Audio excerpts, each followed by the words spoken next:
Hello twelfth class, welcome back on साया commerce classes. Twelfth students, मैं आपके सामने फिर हाजिर हूँ इकोनॉमिक्स की एक और नई वीडियो के साथ। इकोनॉमिक्स में हम डिस्कस कर रहे थे micro economics chapter number 2 theory of consumer behaviour. So student, theory of consumer behaviour में आज की क्लास का टॉपिक रहेगा कंज्यूमर बजट। उसके बाद हम बजट लाइन क्या होती है उसको डिस्कस करेंगे। स्टूडेंट, आपसे रिक्वेस्ट है, अगर आपने अभी तक इस चैप्टर की प्रीवियस वीडियो नहीं देखी है तो फटाफट से प्लेलिस्ट में जाएं और देखें ताकि आज का टॉपिक आपको अच्छे से कवर अप हो सके। Let's start students with consumer budget.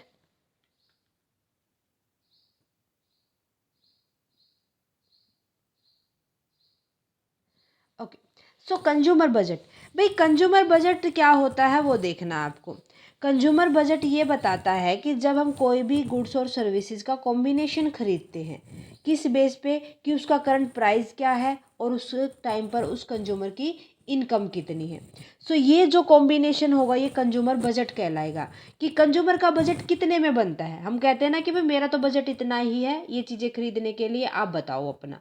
तो वो क्या होता है, कंज्यूमर बजट होता है। कई बार देखो, बार्गेनिंग के टाइम पर भी तो हम ये चीज़ें यूज करते हैं, भाई मेरा बजट नहीं बनता है इतने में, आप अगर कम करोगे तो मेरे बजट के अंडर आएगा, अदरवाइज नहीं आएगा।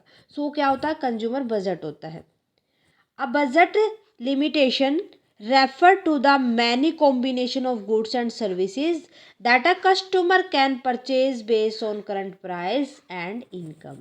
कि जो बजट होता है वो एक लिमिटेशन होता है जो रेफर करके चलता है कि कोई भी कंज्यूमर कौन कौन सी गुड्स और सर्विसेज का कॉम्बिनेशन परचेज करता है करंट प्राइस और उसके इनकम के ऊपर, करंट जो उसकी इनकम है उस पे।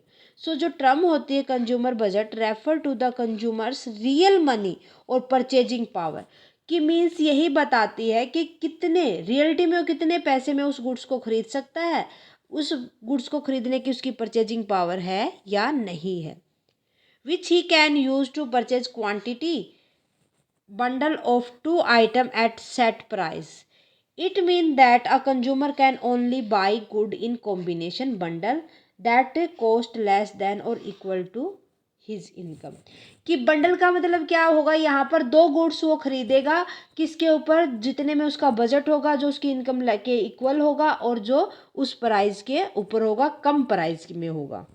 ठीक है, क्योंकि हर कोई कम प्राइस में ही खरीदने की सोचता है। उसके बाद आता है budget set. Budget set is a quantitative collection of bundle that is consumer can buy with his current income and at a current market price. Means यहाँ पर जितनी क्वांटिटी, देखो वो तो खरीदने की पावर बताता है, कितनी मनी में वो खरीदेगा कंज्यूमर बजट।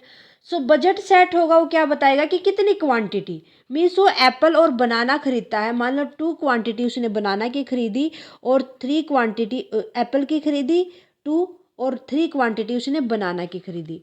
सो ये 2 प्लस में 3 मीन्स जो 5 क्वांटिटी खरीदी है ये बजट सेट होगा, जो ये बंडल खरीदा है किसके ऊपर, जो उसकी इनकम है और उस टाइम पर जो मार्केट प्राइस है उन गुड्स का। ठीक है, the budget set of a consumer is the collection of all the bundle that the consumer can purchase with his or her income at current market price। कि ये यही कहता है कि जितने भी ऑल बंडल का जितने का उसने कलेक्शन लिया है या परचेज करी है, जो भी दो गुड्स है उसकी इनकम के ऊपर और उस मार्केट प्राइस के ऊपर, वो बजट सेट कहलाता है। A consumer budget set is essential a collection of all bundle of goods and services that a consumer can purchase with available fund। जितना उसके पास फंड है वो मीन्स प्राइस, फर्स्ट प्राइस पर फर्स्ट जो उसने goods खरीदी हैं वो देखेंगे और उसके बाद सेकंड गुड्स के लिए जितना प्राइस था उसमें जितनी उसने खरीदी हैं वो देखेंगे, किसके ऊपर, मार्केट प्राइस के इक्वल या वो उससे कम में खरीदेगा, ज़्यादा में नहीं खरीदेगा। गॉट इट, क्लियर है। उसके बाद नेक्स्ट आता है हमारा budget line. The budget line is a graphical representation of all bundle that cost same as the consumer income. ये ग्राफिकली भाई यहाँ हमने देखा था ना, एप्पल की 2 यूनिट खरीदी थी और बनाना की 3। सो जो उसने ग्राफिकली, इसको जो हम ग्राफिकली रिप्रेजेंट करेंगे इस तरीके से ग्राफ के ऊपर, वो हमारा बजट लाइन कहलाता है। जो लाइन रिप्रेजेंट करेगी कि हमने इतने में खरीदी है, जो ये लाइन होगी वो क्या कहलाएगी? Budget line. The budget line depicts two different combination of goods that a consumer can buy based on his or her income and commodity price। जितनी वो commodity price खरीदता है, मीन्स प्राइस x के ऊपर जितनी क्वांटिटी वो खरीदेगा x commodity की, और प्राइस y के ऊपर जितनी वो y commodity को क्वांटिटी को खरीदेगा। ये क्वांटिटी को बताएगा, ये प्राइस को बताएगा, ये सेकंड प्राइस को और सेकंड गुड्स की क्वांटिटी को बताएगा। वो किसके इक्वल होंगे? कंज्यूमर की इनकम के। एस क्या होगा? Consumer income.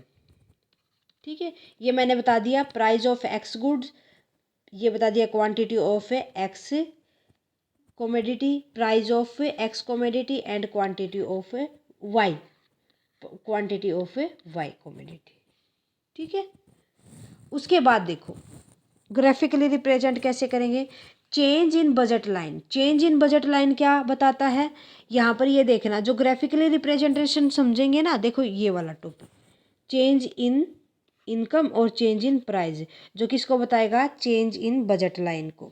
तो इसके लिए सबसे पहले इसकी थ्योरी पढ़ लेते हैं ताकि ये टॉपिक अच्छे से समझ आ जाए।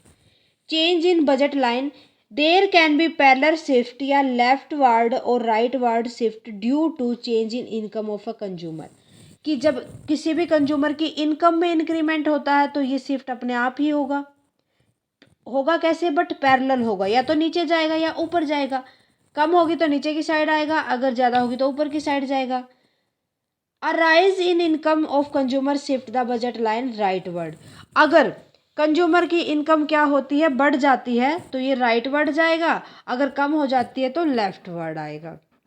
In case of change in price of one good, अब ये तो इनकम की बात थी, अब बात करें प्राइस की। There will be rotation in the budget line, वो क्या होता रहेगा? रोटेट होता रहेगा। Fall in price cause outward rotation, outward rotation होगी। And rise in purchasing power, क्योंकि परचेजिंग पावर बढ़ जाएगी। जब प्राइस ज़्यादा हो जाएगा तो परचेजिंग पावर क्या हो जाएगी? फॉल हो जाएगी। दैट मीन वो उल्टा हो जाएगा। ठीक है, रोटेट होने लगेगा। अब देखो डायग्राम को समझो। चेंज इन इनकम, अगर इनकम में चेंज होता है तो पैरेलल बढ़ता जाएगा ना। मैंने क्या बताया था? अगर इंक्रीज होगी तो इसका मतलब क्या दिखाएगा? वो इनकम इंक्रीज को। ठीक है, इन इनकम, ये क्या बताएगा? Decrease in income, decrease in income.